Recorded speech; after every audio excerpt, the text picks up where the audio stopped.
রাজনীতির মাঠে এমন দৃশ্য খুব কমই দেখা যায়। ভোটের লড়াইয়ে হার, কিন্তু সংসদের দরজা খোলা। ঢাকা ৮ আসনের সাম্প্রতিক সমীকরণ ঠিক সেই অদ্ভুত বাস্তবতার জন্ম দিয়েছে। একদিকে প্রবীণ ও প্রভাবশালী নেতা মির্জা আব্বাস নিম্নকক্ষে বিজয়ী, অন্যদিকে সরাসরি ভোটে পিছিয়ে থেকেও উচ্চকক্ষে যাওয়ার পথ তৈরি হয়েছে নাসির উদ্দিন পাটোয়ারির জন্য। প্রশ্ন উঠছে, এটা কি গণতন্ত্রের পরিণত রূপ, নাকি নতুন ধাঁচের রাজনৈতিক কৌশল?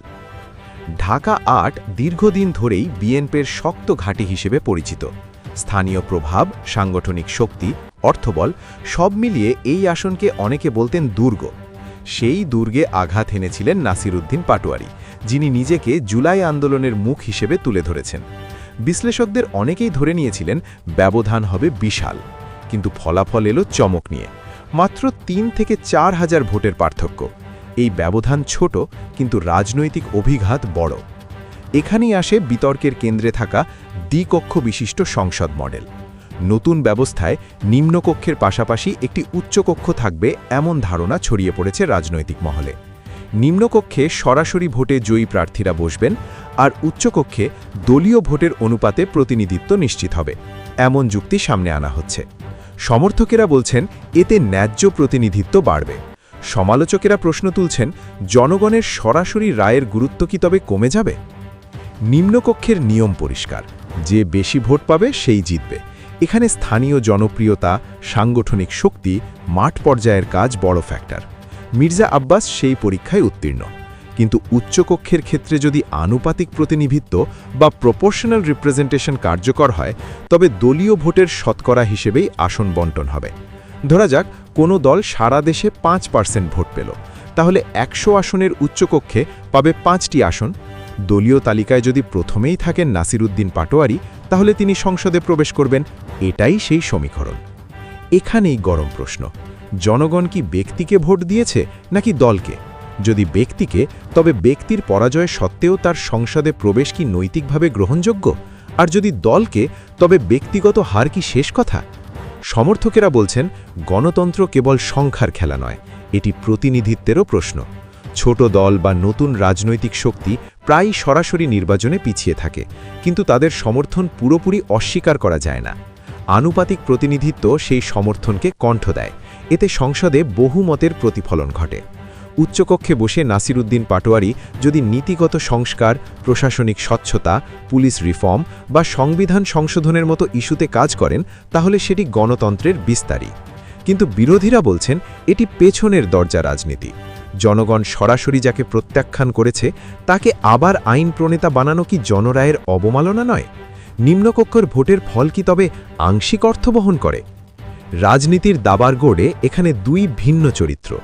মির্জা আব্বাস অভিজ্ঞ মাঠের নেতা, এলাকার ড্রেনেজ, রাস্তা, বাজার, নাগরিক সমস্যা এসব তার চেনা।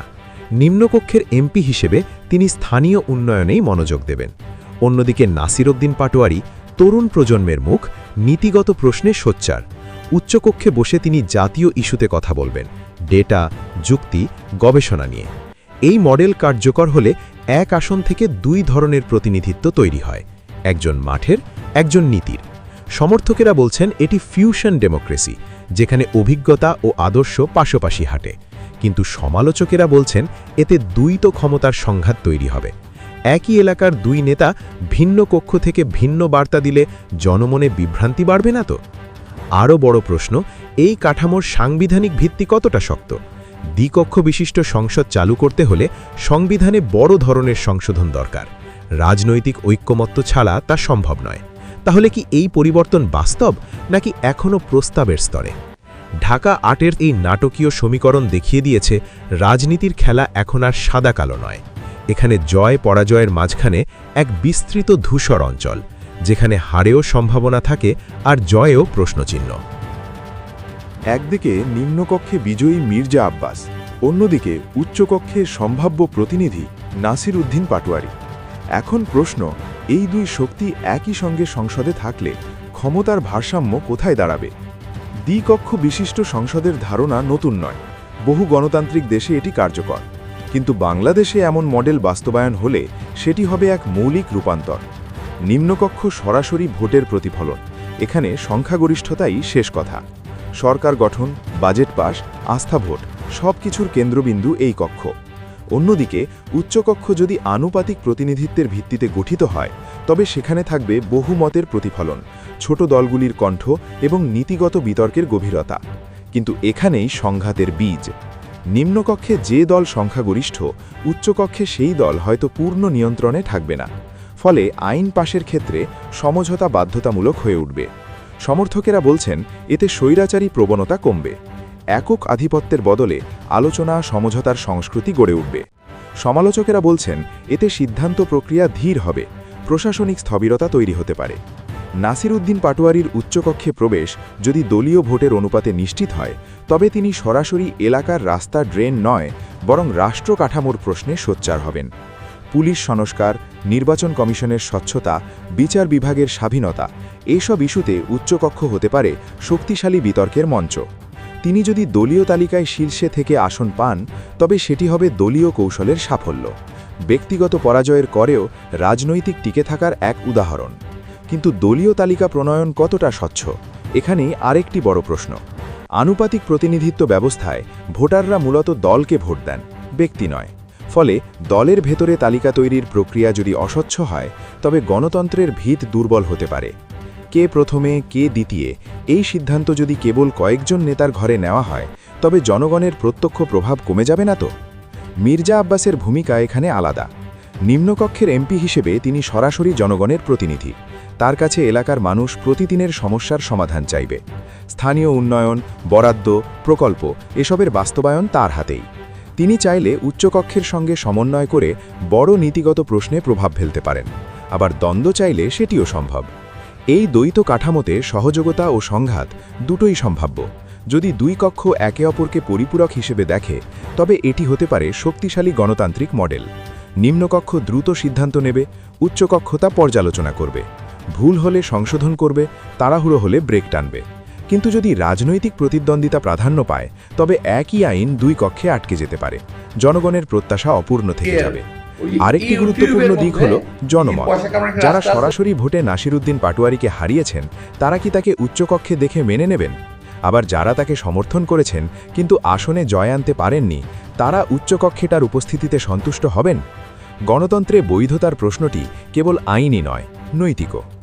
এই পুরো সমীকরণে সবচেয়ে বড় শক্তি হচ্ছে ভোটের বার্তা। মাত্র কয়েক হাজার ভোটের ব্যবধান দেখিয়ে দিয়েছে পুরনো শক্ত ঘাঁটিতেও পরিবর্তনের হাওয়া বইছে। তরুণ প্রজন্মের অংশগ্রহণ বেড়েছে, নীতিগত বিতর্ক সামনে এসেছে। এটি যদি ইতিবাচক ধারায় এগোয় তবে রাজনীতিতে পেশি শক্তির পাশাপাশি বুদ্ধিবৃত্তিক শক্তিও গুরুত্ব পাবে। তবে সতর্কতার জায়গাও আছে। নতুন কাঠামো মানেই স্বয়ংক্রিয়ভাবে উন্নত গণতন্ত্র নয়। প্রাতিষ্ঠানিক স্বচ্ছতা, সাংবিধানিক নিরাপত্তা এবং রাজনৈতিক সদিচ্ছা এই তিনটি ছাড়া দ্বিকক্ষ ব্যবস্থা কাগজে সুন্দর, বাস্তবে দুর্বল হয়ে পড়তে পারে। উচ্চকক্ষ যদি কেবল রাজনৈতিক পুরস্কারের স্থান হয়ে যায় তবে জনগণের আস্থা কমবে। আবার নিম্নকক্ষ যদি উচ্চকক্ষের পরামর্শকে অগ্রাহ্য করে তবে ভারসাম্য নষ্ট হবে। ঢাকা ৮-এর এই অধ্যায় তাই কেবল একটি নির্বাচনী ফল নয়, এটি বৃহত্তর রাজনৈতিক পরীক্ষাগারের সূচনা। একদিকে অভিজ্ঞতার প্রতীক মির্জা আব্বাস, অন্যদিকে পরিবর্তনের প্রতীক নাসির উদ্দিন পাটোয়ারি। একজন মাঠের সংগঠক, অন্যজন নীতির কণ্ঠ। একই ভূখণ্ড থেকে দুই ধারার রাজনীতি, একটি বাস্তব উন্নয়নের, অন্যটি কাঠামোগত সংস্কারের। শেষ কথা হল গণতন্ত্রের শক্তি তার অভিযোজন ক্ষমতায়। যদি এই নতুন মডেল জনগণের ইচ্ছাকে আরও সঠিকভাবে প্রতিফলিত করে তবে এটি হবে অগ্রগতি। আর যদি এটি কৌশলের খেলায় পরিণত হয় তবে জনগণই শেষ পর্যন্ত রায় দেবে। ঢাকা ৮ আমাদের শিখিয়েছে হার সবসময় শেষ নয়, জয় সবসময় চূড়ান্ত নয়। রাজনীতির দাবায় কখনো কখনো দুই ঘুঁটি একসঙ্গে বোর্ডে থাকে, কিন্তু চাল দেয় জনগণই।